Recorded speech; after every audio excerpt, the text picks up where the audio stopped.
As you can see, this is why my wife calls me a monkey.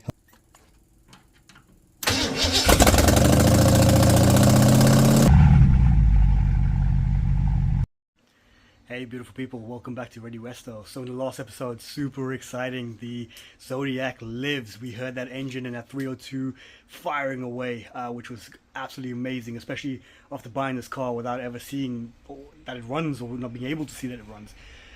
But we here in the UK, we have a little bit of a heat wave going on, so he's over here with the fan on for him as well, just going through it. But heat waves do not stop us here at Ready Westo. We are determined. So things we're going to do in this episode, obviously the run cable was put in temporarily just to see if it worked. I'm going to get that properly wired through the car now, connected up to the ballast resistor properly.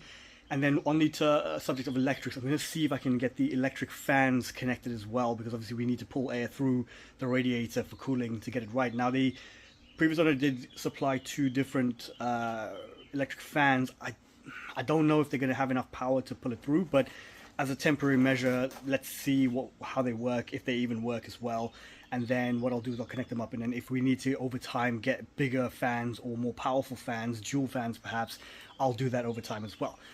And then talking about the exhaust and so on from last time, that's very loud, and obviously I need to tune this car as well, so I don't want to upset my neighbors. So what I'm going to do is I'm going to actually the current headers in the, let's start again, the current headers in the car that I've got now, which are the cast iron original manifolds that go onto that, they're the only ones I see that can fit the engine bay properly for this car. Now I looked at other headers, I had the other long headers there as well, none of them seem to navigate through the engine bay properly.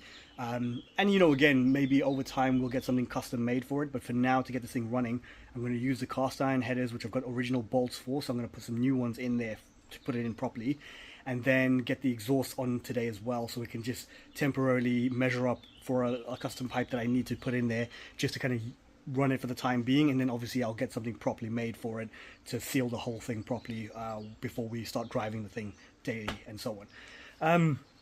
But yeah, that's pretty much it. Like a few other jobs we're going to do is just like the radiator hoses and so on, just get those all on the car so we can get the coolant, check that the radiator doesn't leak, things like that. And then obviously just see if I can get this thing to idle now properly, stably, by adjusting the timing and so on. So yeah, let's get into it and let's have a look and see what we can do today. Alright everyone, so cabling, I've been doing a little bit of wiring here now. What I've managed to do is the run cable is now connected properly back into the car and then to the barrel, which is behind there. And what I've also done is I've taken the opportunity to wire up the RPM gauge as well. So that's these two wires. So it's a purple wire and a red wire. Now it's purple because it was just a cable I had lying around, a wire that I had lying around that was long enough for this. So I'll do this again properly, but I just wanted to check that the gauge actually works. But I can verify it does. So I ran the engine. It was idling at about just above 1,000 RPM. I think it was about 2,000-ish. Hard to see through the dirty windscreen.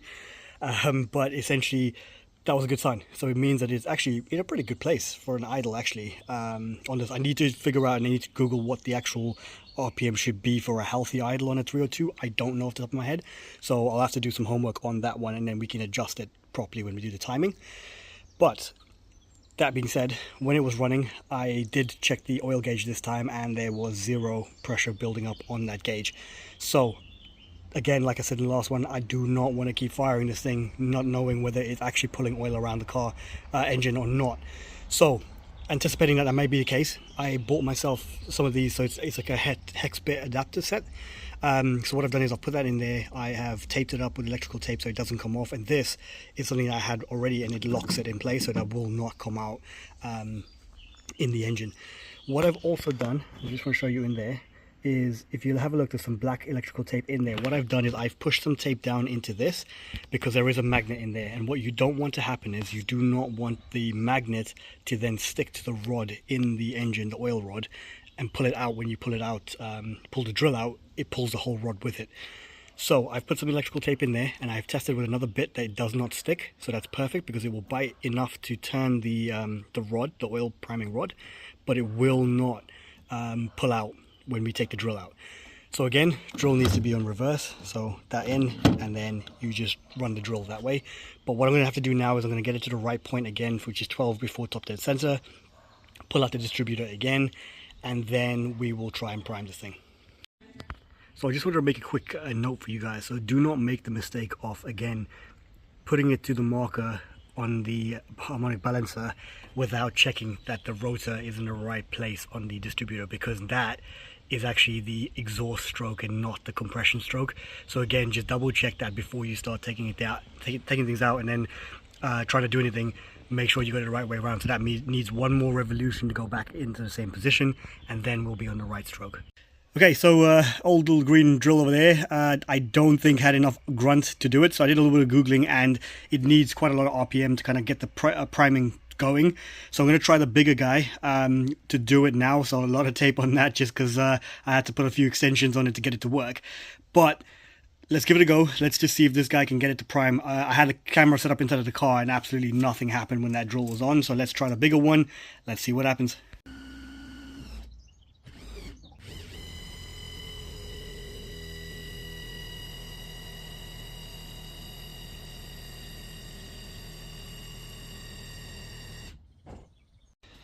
Okay, so that drill did the job. If you can see in there now, you can see there's a little bit of oil coming up through it. So just a word of advice for you guys doing it at home.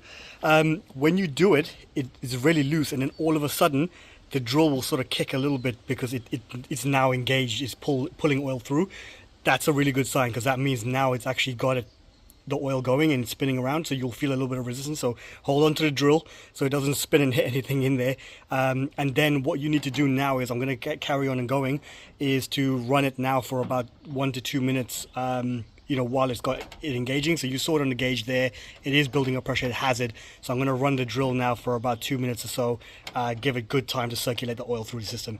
And obviously we put a little bit of oil in the new oil filter as well, so it'll need time to fill up the rest of that in there. So let's go. But now we're in a really good spot because we finally have oil.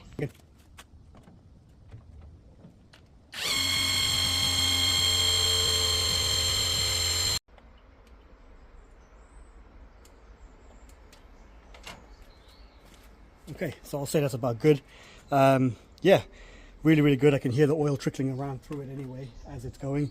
There's oil in the right places, so let me just take you over. Again, I'll put the flash on just so you can see, but as you can see now, there's lots of oil in there as well, which is good because it was dry before. So that's a really good sign. That means oil is definitely circulating, and we can hear it going through. Oil pressure gaug's got oil now as well, so we are healthy to continue to try and run this engine now. So I'm really comfortable with that. I'm comfortable that it goes. So what I'm going to do is I'm going to put everything back together again. I'm going to start the engine, let it idle, and see that oil pressure is actually registering on the gauge as well, and then everything should be good to go. But we are getting closer and closer. Okay, we're looking good. So distributor's back in again, in the right timing position as well. RPM was looking good. We were at about 1500-ish on an idle, and we had oil pressure. So the oil pressure was slowly building up in here. So it was climbing to the 20 and above. I didn't run it for too long though. Obviously I can't show it to you guys running and talk at the same time, because you will not hear a single thing that I'm saying because this guy's loud. While we're in the car, what I want to speak to you next about the fan. So there is a fan switch over there that a light comes on. However, I could not find where that sort of exits in the engine bay. I tried looking at every available wire and cable that was there in the engine bay. I could not see anything. A single wire that was actually putting out power based on that switch being active.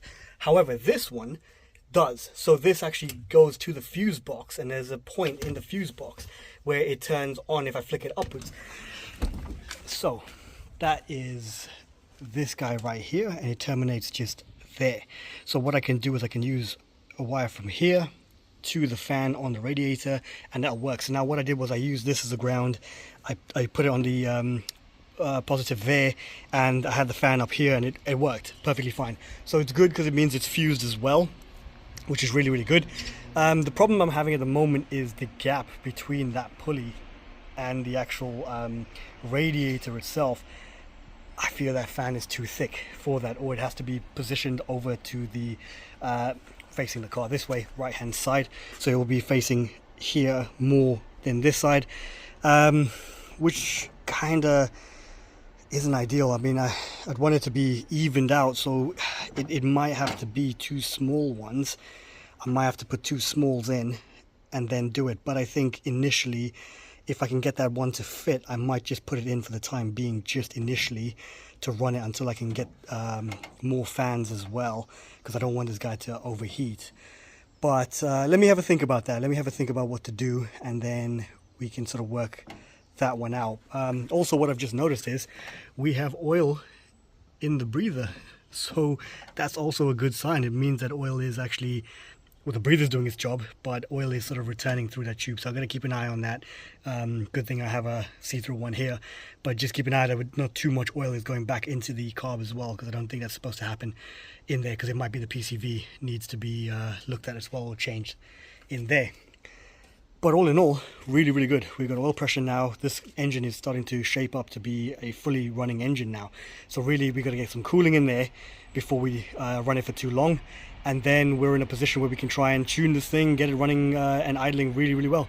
So let me tackle this cooling. I'm going to run some water through the radiator here, just see if that is leaking or if it holds any water as well. Okay, we're now in a position to fill the radiator. So it's not completely finished. Let me just pop it off the tripod. So it's not completely finished, but the pipe's in there across. It needs 2 jubilees on the join that's just there. And then here, that I'm going to use this one here just to shorten it, but that will join up to there. And then I'll go in. So what I'm going to do first is I'm just going to take the alternator out of the way, because we do not want that guy getting wet, for sure. Let's pop him out of the way. And then what we're going to do is fill the radiator, and I'm going to block that off with my hand, and then that should fill up the radiator here. And then we'll see if it leaks at all, if any sort of leakage goes through here. Now that's the one that actually fills it through, and it'll come back up again in a closed circuit. But obviously if you fill water in there, it's going to get to a certain point, it probably will come back out off that hole. So hence why I'm going to block it with my hand, fill it up from the top, and then just to see if the radiator itself, any of these vents in here actually leak or anything like that. And then yeah, we should be good from there. If there's no leaks, then pretty much we can look to fill the actual system with coolant, because that pretty much is it now. Once it's in with some jubilees, it should be good to go. Okay, let's see if this works.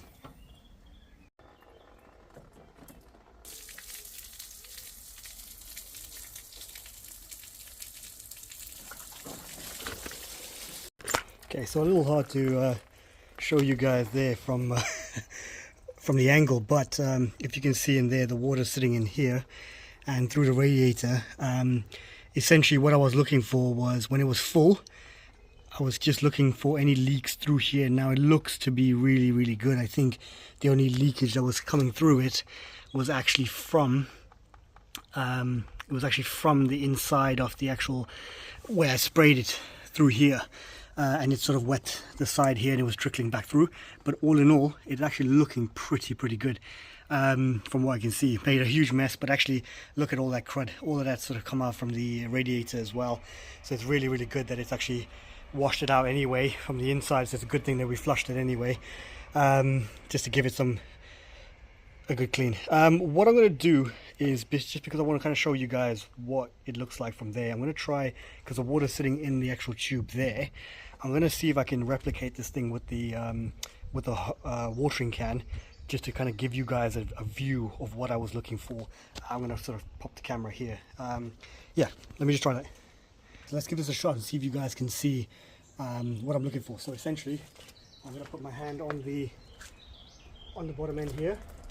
I'm going to fill that with water. That's alright, it's quite a big radiator. Okay, so now it's at the point where it's at the top here. And what we're looking for is in here, if you can see anywhere. Now there's a little bit of wetness because I dropped water, but essentially you don't want to see water sort of pushing out or dripping out excessively. Any excessive drippage on either side of the radiator, in any one of these tubings, in the venting, it means that there's a hole in the radiator, which means that either you're going to have to replace it or look to sealers. Now the actual, you can put pour-in sealants. They do work, it will work, but it can sometimes interfere with sensors, and it can block up, because obviously it reacts with air. So wherever it finds air or a gap, so that means that if there's an air gap in the gaskets and anywhere else within the engine, in the cooling system, sorry, part of the engine, it will block that hole as well. So be very, very careful, and that is a last or an emergency resort to putting anything like rad weld in your radiator. First port of call is to see if you can actually repair it, get it welded, or replace the radiator itself. Now, looking at this, it's actually looking pretty good. I can't see any excessive leakage now on either side, other than the water that I've put into it. So again, really happy with that. Really happy that the radiator is in good shape, which means that we can, as I said before, continue to try and plumb this thing properly and get some coolant in the system as well. Okay, so we got the fan in now and wired up, so to that fuse there, which we identified was the fan switch on the inside, down to here with the bullet connector, and then just grounded over there. Now, looking at your fan, you want one that covers the majority of your radiator.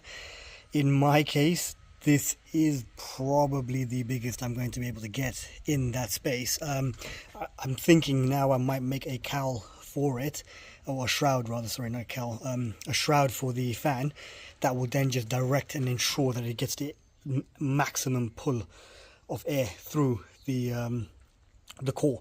Now, looking at the fan itself now, you want it to be, it's going to be flush like that, and if I show you there is just about enough clearance between the pulley and the fan. Sorry, it's a bit hard to see down there, but there's a good enough clearance in there.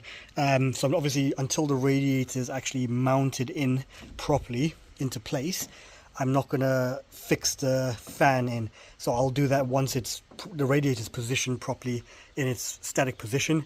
Then we'll put the fan to ensure that it doesn't hit on anything and nothing touches on the inside, because we don't want anything to break or melt or anything like that, you know, while the car's in operation. So I'm just going to flick the switch on the inside really quickly, and then I can show you guys the fan in operation. So open the door here. So we've got that switch there, so flick it up. And as you can see, or here rather, fan is on. And then you always want to check the direction of flow. Now the air should be pushing towards the engine. Now that's a good sign. And you should, if you put your hand on the other side of the radiator, you should be able to feel it pull the air through. So I'm just going to take that off. Just take this off. And then if I put my hand on this side, I can actually feel cool air pulling through the core itself. And obviously where the water was as well, that water is nice and really icy cold, which is a good sign. It means the fan's doing what it's doing. So obviously if I put my hand here, it's warm because there's not enough pullage through there from the fan. It is doing its job round about there, but that section of the radiator is not getting any pull. So with the shroud on there, it should then pull the air across that as well. But yeah, I'm pretty happy with how the coverage of the radiator and the area that it's covering. So yeah, all good. Okay, new day, and I've been waiting for a few more parts to arrive just to kind of crack on with a few other bits. Oh, supervisor's on duty again.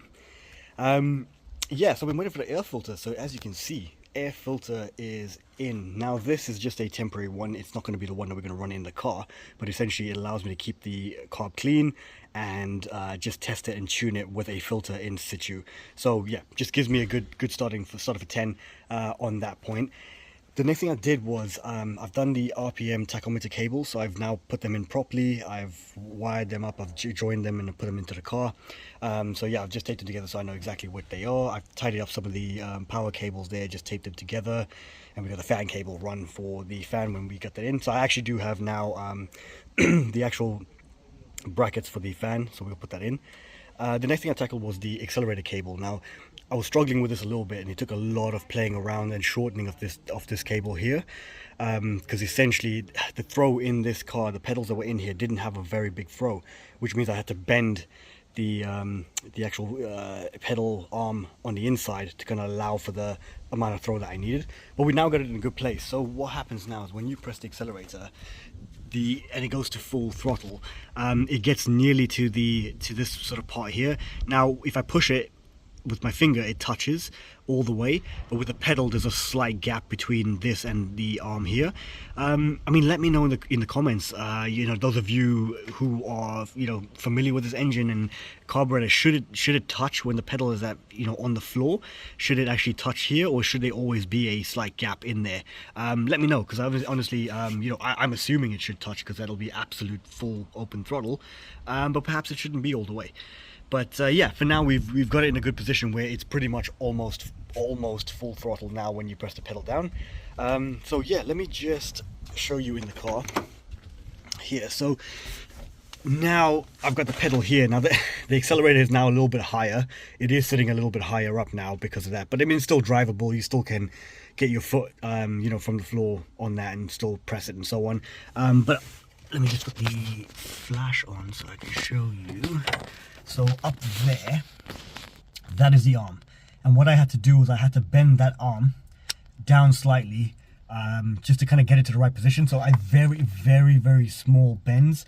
It took me about 3-4 attempts at doing it, so I got it to the right position where it's pretty much opening now at a good distance. So again, just be patient with this one. Don't just go in and bend it massively and then just, you know, because you just don't know whether you're going to damage it or anything like that. So you just have to be very careful. You can buy new pedals that are adjustable. In my case, I had this one, and yeah, just didn't feel the need to change it, to be honest, because they're okay. You know, it works. I put a spring on that side as well, so it returns. So essentially, yeah, it's usable. But now it's in a good position now where it's actually, you know, pulling. Before it would just literally, I think it only had like an inch or so, like an inch, less than an inch and a half of travel, which wasn't enough at all to open this throttle to full. But yeah, I mean, look, that's a good position now, because when I'm in the car, I can actually use the pedal to sort of, you know, press it down, add fuel and so on from within here. But yeah, I mean, that was just one of the little things I just thought I'd tackle today. So another little thing I just want to show you quickly is I've done the plumbing. So I've now connected everything up properly with the Jubilees. Everything is secure and tightened down. I haven't done the radiator fan yet because, as I said before, because the bracket, I need to get L brackets for this and top and bottom, or just make a bracket for it really. So when I know what the true position is this in the radiator is in the car, I can then add the fan, moving it away from the pulleys and so on, just making sure it's secure, because there's no point me fixing it to it now. And then if the radiator changes position slightly, it's going to touch or it's going to move. So yeah, going to do that first and then we'll get it on. But yeah, it really should be ready to fill up with fluid now in there, so coolant in there, get the fan and everything going once I've got those L brackets sorted out on there.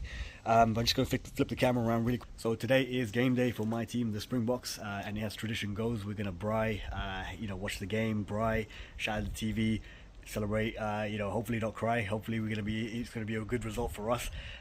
So for you in the rest of the world who don't know what a braai is a barbecue, but South Africans, we call it a braai. It's an occasion, something that we love to do. So yeah, I'm gonna go get myself cleaned up, take a little break from the car for a little bit, and watch the game, and then we'll come back to it tomorrow.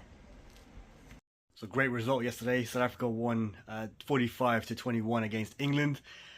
In where we come from, that's either called they got bliksemed, or you can say they got dullad. So whichever region of South Africa you're from, those are the words we can say for what happened to England yesterday. But on that note, the car again, and we are going to have a look at these exhausts. So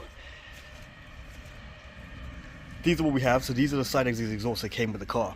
What I want to do is I just want to put it into place on the car itself, so then I can measure up the distance between this end and here, because that basically will tell us then the amount of length I need for a sort of flex pipe or something that I can put in temporarily, so the exhaust is routed. And then obviously once I've got everything running and the car is drivable, we can then look to kind of get something properly put into place for the exhaust. So just want to fabricate something temporary, just to join it all up again, keeps it a little bit quiet. But I mean, looking at these guys, it's got two sort of cherry bomb lengths in it, so I can't imagine it's going to be quiet, but it's going to be quieter than having the headers fully opened. But yeah, let's do it. When you're fixing cars, sometimes flexibility and dexterity goes a long way. As you can see, this is why my wife calls me a monkey half the time. You got to use your legs sometimes to prop it up, so you can use one hand on the bolt, one hand on the bolt here. Want to get leverage on the other side, You gotta do what you gotta do. I must say, I'm not disappointed by how that looks. I mean, that looks pretty sweet on the side there.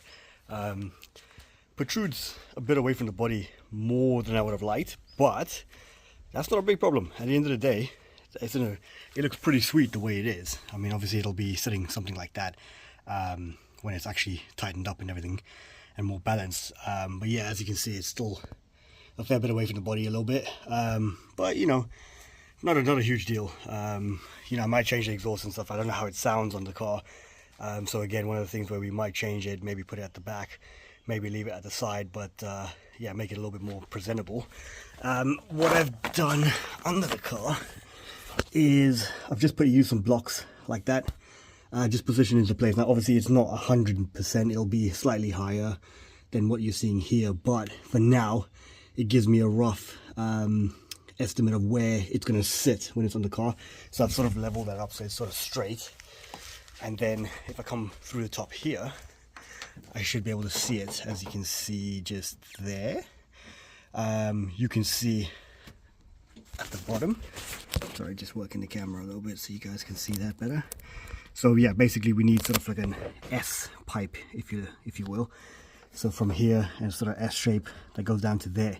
So that's what we're looking for. I mean, you know, even if it's two sort of 90 degrees and then a flex in the middle, that could work. That could also work. So yeah, looks really good. What I'm going to do the same on the other side, just so I can see where it sort of meets up and joins, and then we shall take it from there. Okay, that's the other side in now as well. And as you can see, this one sits a little further back than the other side. So yeah, it's just I'm gonna have to measure all that up and just see how that run will work for that. But one thing I have noticed, and I definitely will have to get the exhaust done at some point, because I can't have it crooked like the way it is here. Like this side, for example, if you have a look, it sits a lot further in to the body when it's sticking out. Like it's a lot closer than the other one was. But also between the distance between here and here in the center is 7 inches on this side, and on this side it's about 6. So as you can see, that one, it sits a lot further away from the body than the other side does. Like when I push it down, the entire thing is out pretty much on there, and the distance between the end and here is a lot closer. So yeah, I kind of like a little bit of symmetry. I want it to look a little bit like, you know, neat and clean. So yeah, we will tackle it. Like I said, for now it's not a huge issue. As a temporary thing, it'll do. It is what it is. But yeah, we'll get that sort of straightened out as well when we put a proper exhaust system in here later on as we enjoy this car. So that's the exhaust up there now anyway. I'm going to measure up the manifold to the, well, the headers, manifold, whatever you want to call it, to the exhaust, and then we are done with the exhaust side. For you're wondering how I'm measuring this up, so I've put a spirit level next to the exhaust manifold there on the edge, just so I know exactly like where in line it is roughly, and then I'll measure from the exhaust to that point. So if I just show you from the top,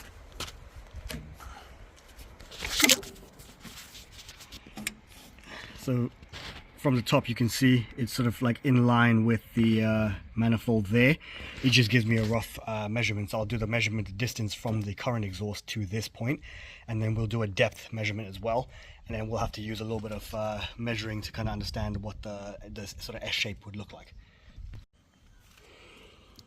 So in the absence of my alternator brackets not fitting properly, what I've done is I've made a sort of tensioner, sort of pulley, if you will.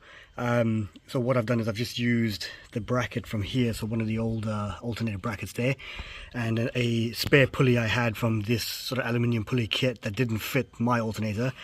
And what I've done is I've just made it so that rotates, and it's basically on. So I've just made sort of a makeshift bearing on the inside of that, and then just put it on there, and then obviously adjusted it, tightened it, so there's still a bit of tension in the belt, but not too much where it turns. And I've turned it by hand with the crank, and it is turning sort of both pulleys as well with the belt. So the tension seems to be about right, and that will do is that will then turn the pump for me, and then I can see if it's sort of circulating coolant as well. So yeah, I mean, look, it looks pretty good. Yeah, it should work. I mean, look, it's just a temporary measure just to see how it runs with all the belts and everything attached to it. And yeah, we can go from there. So I'm going to drop a little bit of coolant in here, and then we can see if it actually is circulating, or maybe that will just shred the belt. We'll find out. Okay, so what I've done is I've filled it up with water first instead of any coolant, just to check for leaks and also to flush the system out. And good thing I did, because if you have a look here, you can see it's dripping water, so the water is pooling in there, and down at the bottom here it's leaking out from the front. And that is because it's missing a bolt here, which I forgot about actually, because there was one short, because I think the other style of water pump, it uses less bolts. So there is actually one missing here, and I think because there's not enough tension in there, it's leaking from between here and sort of just pooling in there. I don't have anything that I can find that's sort of long enough to fit that well. Yeah, I'm just gonna have a look and see if I've got anything else I can put. I'm just gonna dig in a few more bags of stuff that I've got, see if I've got anything that'll fit that, just to kind of put it in place. But I think we should be okay, because it's only leaking on the outside here. It might be okay just to run it temporarily like that.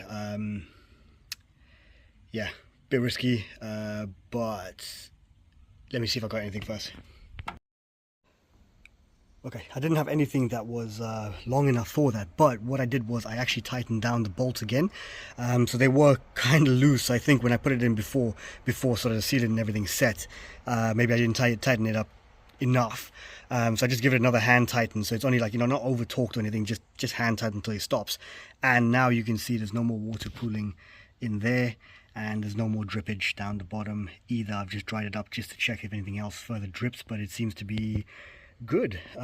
Yeah, so obviously just double check, don't panic when things like this happen. Sometimes just double check what you've done, go back and have a look, and you never know, you might find it's not as big of an issue as you thought it was.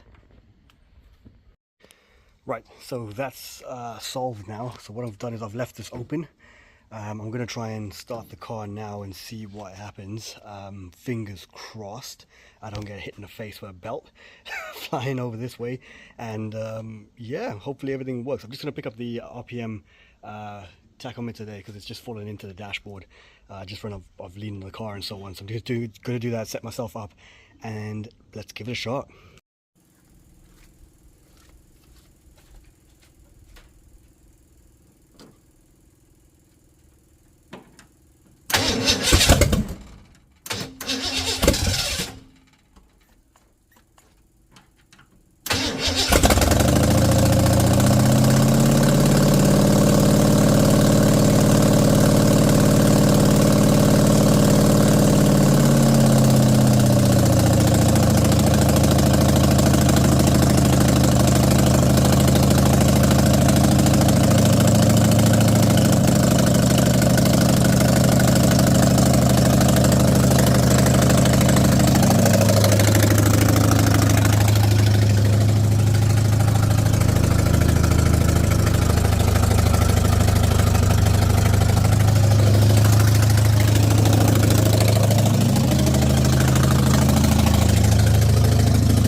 Ooh-wee. All right, that was super loud.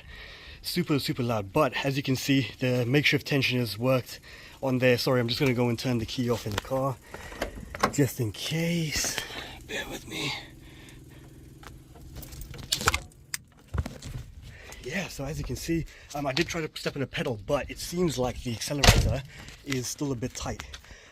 So basically what's happening is it's getting stuck. So here, as you can see, when it's running, it's getting stuck. I had to pull it back. It was literally, when it was on and engaged, it was stuck at about 5,000 RPM on there, which is not good. Ideal, it's obviously revving quite high. So what I need to do is I need to find a way to adjust this. I think this is way too tight on there. Slacken it off a little bit so it can actually idle properly, because I think when you push it like that, for example, because you can see there, it doesn't go back all the way. So something is still a bit tight in there. I don't know whether it's because it's sort of kinked, or maybe it just needs to be unwound. I need to figure that out. But yeah, essentially, look at that. We have a running engine. So that was idling, it was going, it was, you know, doing its own thing. So that's good. That means the timing is good. Belts are good in there. I can see that the coolant has sort of circulated as well in here, as you can see there. I'm just gonna put my finger in it and just check. Still, it's warm, it's lukewarm. But yeah, really good. I just want to double check the temperature sensor on the inside actually, because we do have that working. I just want to, if I give it power, bear with me.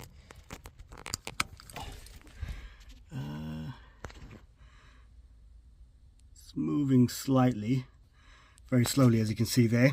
So it is actually building up temperature as well.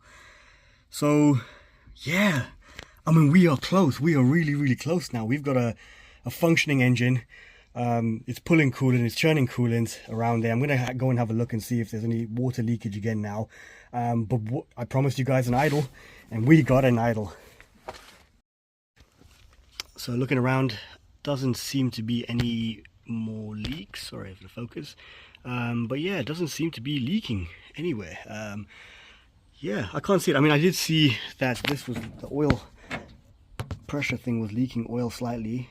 Yeah, so it's still leaking a little bit there, the oil pressure sensor. Sorry for the focus here. Too much things in the way, sorry. But yeah, essentially the oil pressure sensor has been leaking a little bit of oil. So I noticed on my floor there was a bit of oil there. So yeah, so I need to sort that out. I'll get that sorted out. But yeah, it's running.